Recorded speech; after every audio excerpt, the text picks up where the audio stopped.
How's it going, everyone? Welcome to DoublePebble.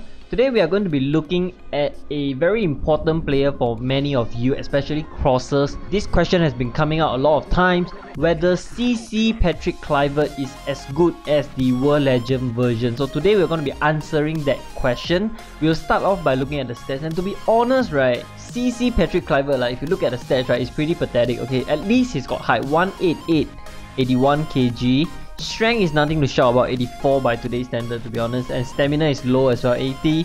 Not the fastest of striker, 86, 83. Jump is also lukewarm, 85. Agility is below 80. Balance is not there. Dribbling, ball control is bad as well. To be honest, if you look at his stats, it's pretty bad. His shot passing is only 79. Finishing for a striker is only 83. His only thing that is good is his heading, which is 88.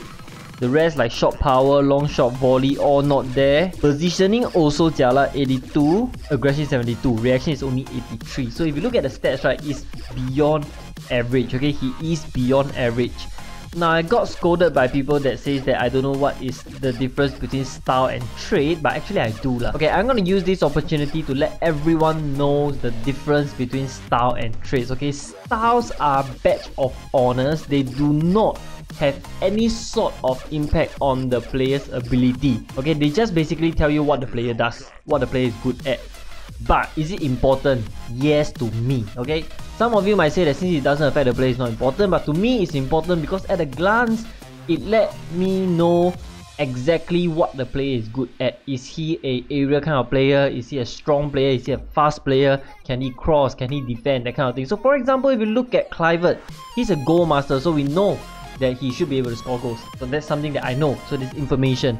He's a target man. He's a wing player. Wing player in this sense means he's a fast runner. So for some reason he's fast. So I know that this Kluivert is at least fast, okay, in terms of stats. And then most importantly, he's got area control, he's a tanker, and he's sniper. So if you look at sniper, you say, oh, this Kluivert can probably score long shots or shoot long shots well because he's got a sniper style.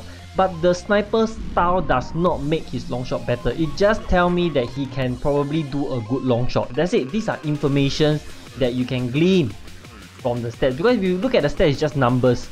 All these things doesn't really tell you anything. These are data.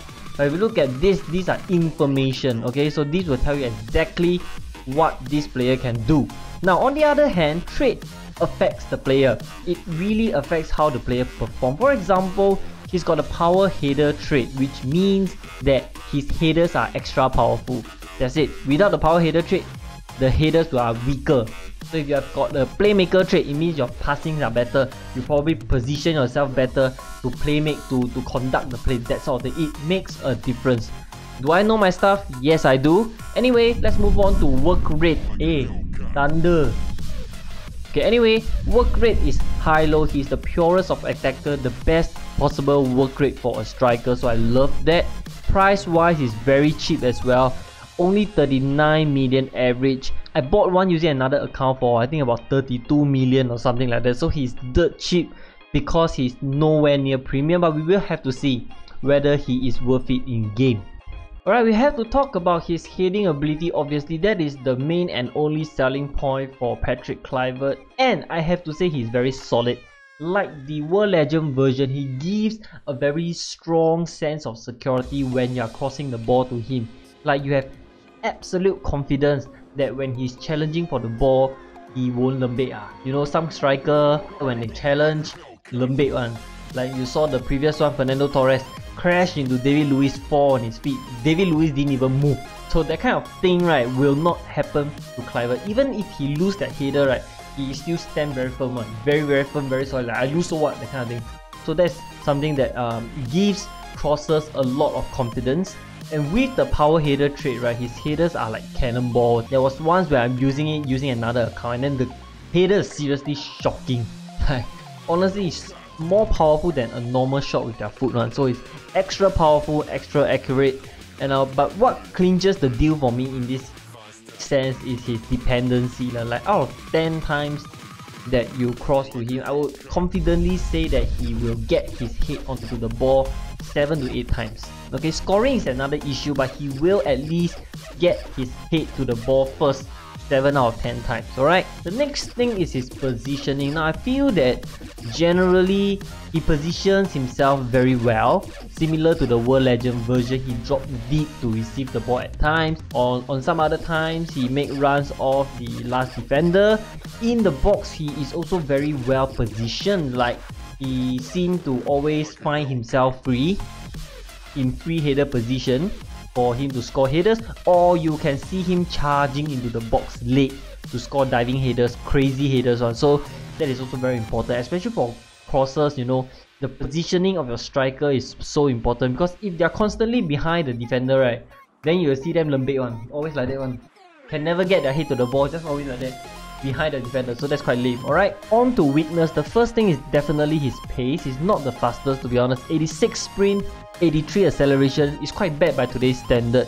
So in this sense, he might not be very suitable for the high through game. But then again, if you can enhance him, right, because he's not expensive, then his speed will not be a problem already, right? Finishing, this one is a bit controversial, because during the games that I play with, right, 6 games to be honest, the keepers are really insane. When you guys will see in the highlights, sometimes the keeper just make pretty insane saves, and there were times, if I'm not wrong, there was one like Showmichael or something, ended up with a rating of like 9.6. So I'm not sure the problem is his finishing or the goalkeeper too good. So something that maybe Kluivert users, CC Kluivert users can enlighten me whether his finishings are as solid. Overall, I would rate him an 8.5 out of 10. He's really dependable. I think the best word to describe him is dependable, okay?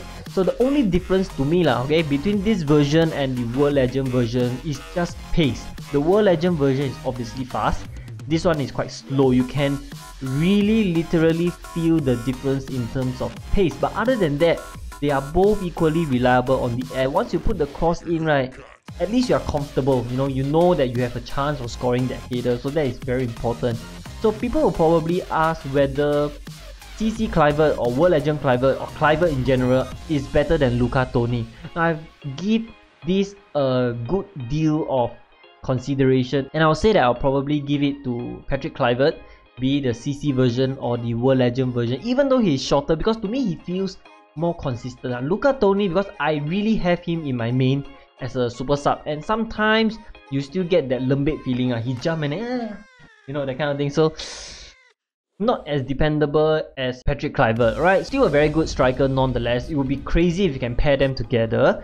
Is he worth it? 39 million for a +1 is really dirt cheap. If you think about it, nowadays every single player go for at least 200-300 million. So for 39 million you can get a +1, is dirt cheap. So we have tried, okay, a full world best team with a +1 CC Kluivert. Still very good, okay? A +1 CC Kluivert, still very good. So for crosses, he really might just be the steal of the century. His +5 is not expensive as well, 1.3 billion for a +5, and the stats are very good already at +5. So the end point is simple, okay? If you are a crosser and you cannot afford a World Legend Kluivert, maybe you are a free-to-play player or you just run low on EP, I would suggest you buy CC Kluivert. It's more or less like a must-have, him and Luca Toni. If you have to choose one between the both of them, then get Kluivert, okay? Basically, he will be scoring goals for fun. That is all I have for this review video. Hope you guys find it helpful. I know there's someone bugging me to do world best Cristiano Ronaldo review, but I don't really want to do him because it's obviously good. You don't really have to see a review to know how good world best CR is. He's like the best possible player in the server already. So I will try to avoid doing world best Ronaldo. Give this video a thumbs up if you like my review. Hit the subscribe button for more content. Check out our Facebook fan page as well. The link is in the description box, and don't forget to join us for our giveaway tomorrow, and I'll see you next time.